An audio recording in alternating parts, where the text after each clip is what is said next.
Hello and welcome. I am Cat Rambo.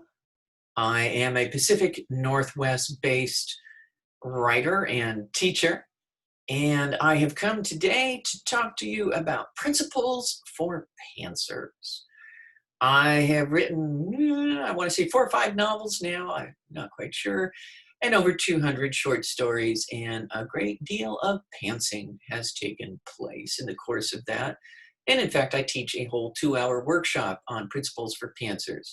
So I'm going to give you a madcap, fast-paced race through as many of those principles as I can get through and still be within the 20-minute time limit. Who knows? I may get through all of them. I may get through only 1 or 2. Anything could happen. But, all right, so what do I mean by pantsing? Well, you probably know if you're here. You probably are, in fact, a pantser. You're someone who writes by the seat of your pants. You're somebody who sits down and says, okay, story, come to me. And one of the things that you are doing is you are abandoning yourself to the flow state. You are just writing and letting the words come. And honestly, that is one of the best things you can do. Because the flow state, when the words are just coming to you, it's not, I'm going to tell you a secret, it's not actually that you are channeling an alien intelligence.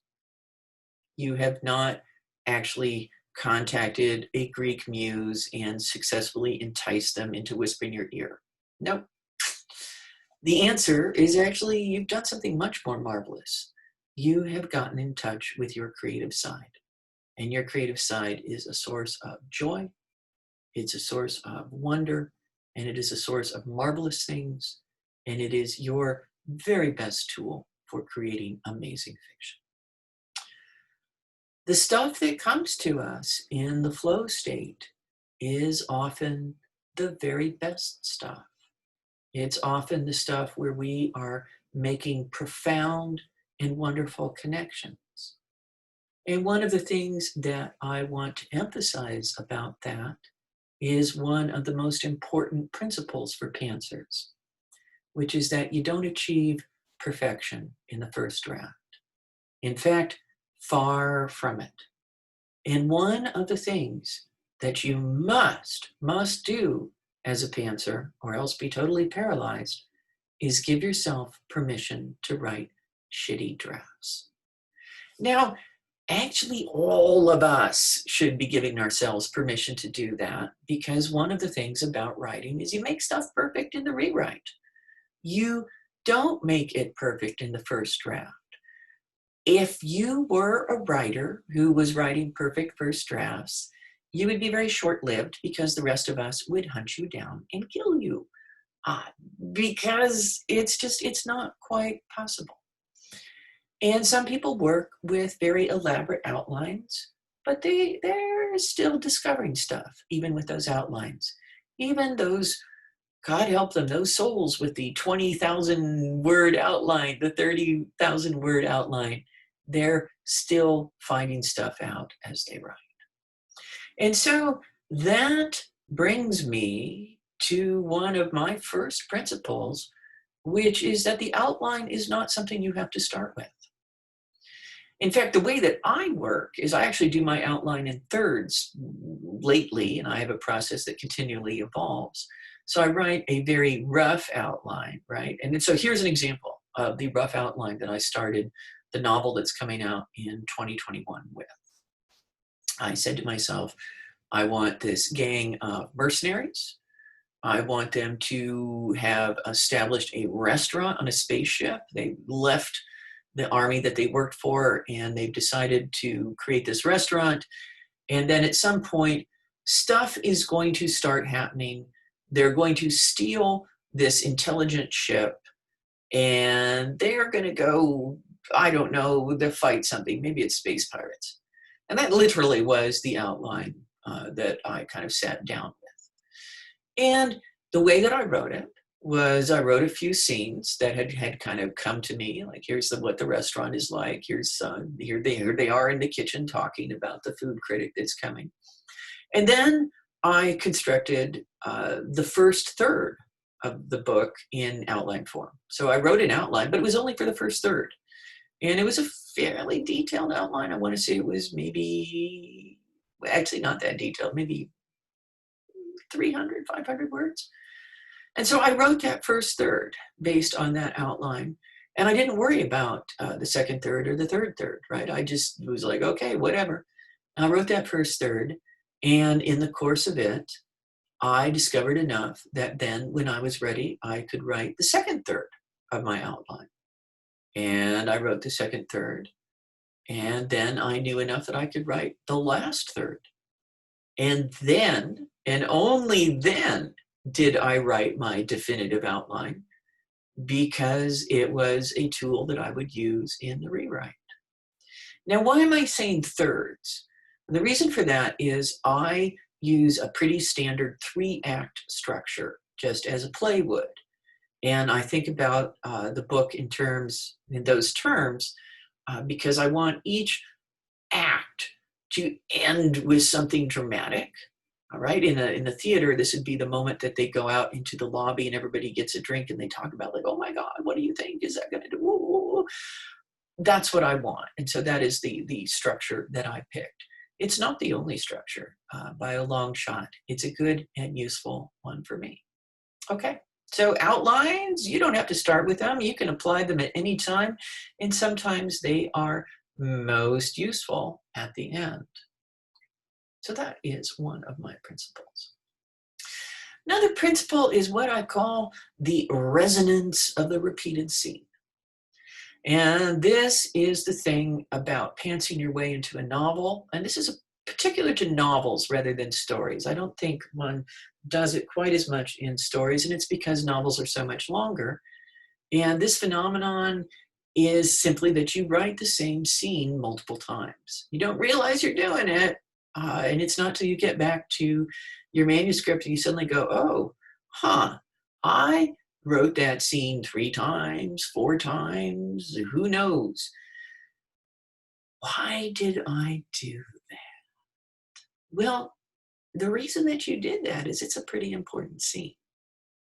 The reason that you did that is it's one of the scenes that's pretty key to the book. And I'm going to suggest whenever you run into a scene that you have written over and over and over again, by God, that is one of your showpieces. Now, how do you tackle the task of taking those 5 scenes and making them into one? You could do it 2 ways.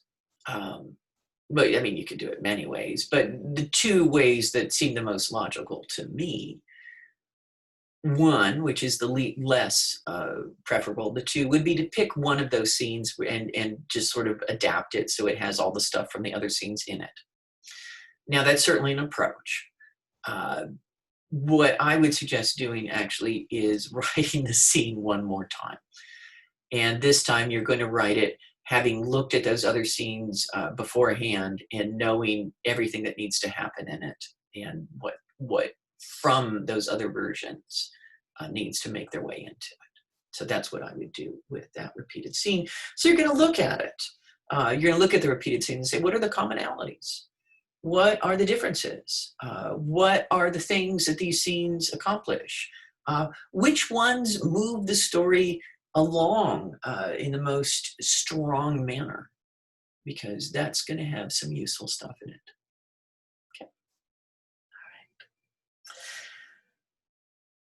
All right. Another principle I have listed here as memory and its discontents, or the overly saturated flashback. So what do I mean by this? I mean that sometimes when you're writing, you move into flashbacks and you don't even realize you've moved into flashbacks. And sometimes you end up with horribly long flashbacks.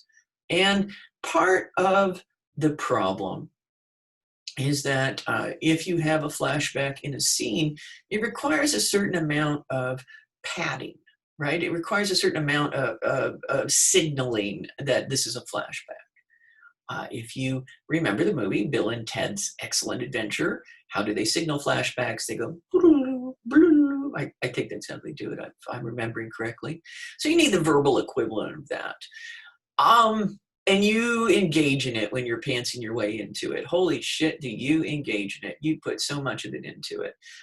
All that stuff has to come out. Those flashbacks are going to stay, but all the padding around it is going to come out. And you may pull those flashbacks out into their own scene.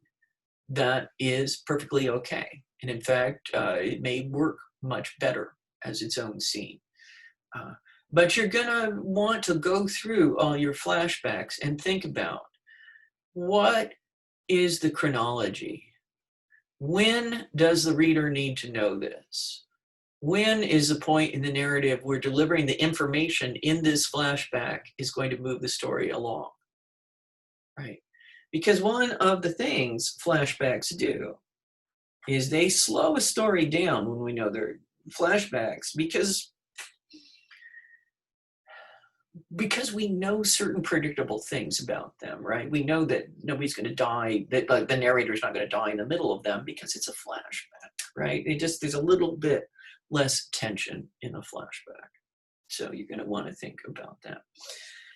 Along the same lines, info dumps and descriptive lumps. Sometimes you are going to just get fascinated by a particular aspect of your world, and you will start writing and writing and writing and writing about it, and you have 3 entire pages on the sewer system of this village because you just happened to read an article on medieval sewer systems, and a lot of it made its way into the story, as sometimes happens. Well, you're going to want to do a couple things. And one is that you're going to look at that scene and you're going to say, well, what does the reader actually need to know?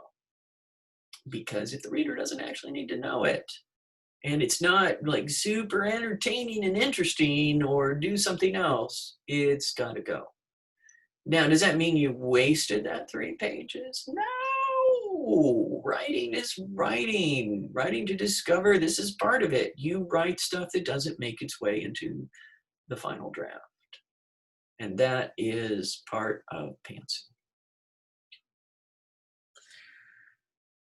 Along the same lines, when you are writing to discover, you discover stuff, right? You discover a lot of stuff. You discover place names and dates and legacies and quotes and all this other stuff.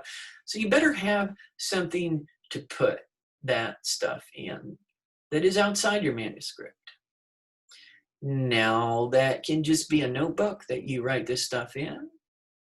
It can be a elaborate color-coded spreadsheet. It could be a wiki. It could be a style sheet. It could be, pull up Scrivener and open Scapple and you got mind maps all over the world, or, But here's the thing. One is store that knowledge, put that knowledge down, because one of the things that we'll do is make sure that you don't refer to the same town by 3 different names. All of that stuff's going to be useful in the rewrite. You're really not going to worry about it now so much. But the other thing about that knowledge is that you must record it in a way that lets you find it later. That knowledge does you no good if you put it in a file on your computer and then you forget that that file exists. So whatever system you come up with, make sure it's one that you actually use or that you will use. Because losing effort is just, it's not a good feeling, right? So have something that you track all of this in. And again, you don't worry about this when you're in the flow state. You just flow, flow, flow, flow, flow. All of this is for the rewrite. And so if you had to kind of extrapolate outwards and kind of what is a big principle for pantsers, it is keep track of stuff as you go along. You're writing to discovery, well, record those discoveries. Okay. All right. What do you do when nothing makes sense? right? You're just like, I don't know, I've written myself into a corner. Oh, holy crap, I don't even know. Well, sometimes it's a good time to take a walk. Sometimes it's a good time to sit down and just do a time writing. Say, I've lost my path and here's some possibilities, and I'm going to just write until my engine kicks in and starts going. But another possibility is to go back and look for the moments that really speak to you, right? As with that idea of the repeated scene, are there moments where when you were writing them, you were just like, oh yeah, this is the stuff. Oh yeah. You know what I mean. It's those moments where you're writing just like, oh, this is good. I'm happy with this. Find those moments that speak to you and build on them. Take one of those moments and say, I really love this scene where they are at the court. They're being introduced. I'm going to just write some more of that scene. Or I'm going to write some of the scene that comes immediately before it. Or maybe I'm going to, do the servants cleaning up after the ball. And just let yourself dream a little, find moments that speak to you, and elaborate on them. And sometimes that is a great way to figure things out. Another principle, map this shit out. Much as with the chronology, it is really handy to know where stuff is. It's handy to have a little map that says, hey, in the town, you come in by this road and you go by this church and here's the market. Or my family lives in this particular house and the first floor looks like this and the second floor looks like that. All of that is fine. And that's stuff that you discover as you're writing, right? So map it out, because one of the things that you want to do is catch the things where you've got like, oh, the kitchen is both on the first floor and the second floor, although I don't know why you put a kitchen on a second floor, but you avoid that sort of thing. Map it out. And sometimes mapping stuff out can inspire you. Certainly, I know that one of the things that I have found handy is I have a fantasy city, Tibet, that I write a number of stories in. And in the course of creating a map of Tibet, I actually found some various features of the landscape where I was like, oh, I'm going to write the story of how that came about. Oh, I'm going to write the story that takes place in that particular location. Oh, I'm going to write the story of how that particular garden came to be. All of that is fine. Okay, my clock tells me that we are coming up on the end of 20 minutes. I've got just a couple things that I want to say. So one more thing, it's two more things, among the many things. One thing that I really want to emphasize is do trust the flow. Do trust the flow, do what you can to encourage the flow. When you're in the flow, don't let other people take it away from you. Savagely protect the flow. Another is that scenes are for now, chapters are for later, right? Think in terms of scenes rather than chapters, because sometimes a chapter will, end in the middle of a scene and then start with it. So just think in terms of these scenes, right? These, what would be discrete units if you were on a play, right? The moments between which people would change the set, or some people might go off stage, or somebody might come on stage, right? Separate, discrete scenes. I think that is a very useful way to think of writing, to identify the scenes that you need to include, identify the scenes that move the narrative around, and use those, as I said, as your tent poles, as your things around which the rest of the manuscript is structured. And I think that's very useful when you're creating an outline, is to identify those scenes. Okay, one more last closing principle that I think is important. Changing your mind is okay. It is totally fine. That is one of the things, in fact, that often happens when you are pantsing your way into a book. And so if you're writing and you've gotten a ways in and you're suddenly like, oh shit, I'm not writing the book I thought I was writing. Or I don't actually want to write this book. I want to write this other book that's revealed itself. All of that is fine. That is the flow speaking to you. That is you trusting and going with the flow. And honestly, that is the best writing that you can do. So there you have some principles for pantsers. So we got NaNoWriMo coming just in about less than 2 months, like a month and 5 days or so. So you may well be pantsing your way happily into Nano, in which case all I'm going to say is trust the flow. Trust the flow, my friends, and it won't steer you wrong. Take care and happy writing.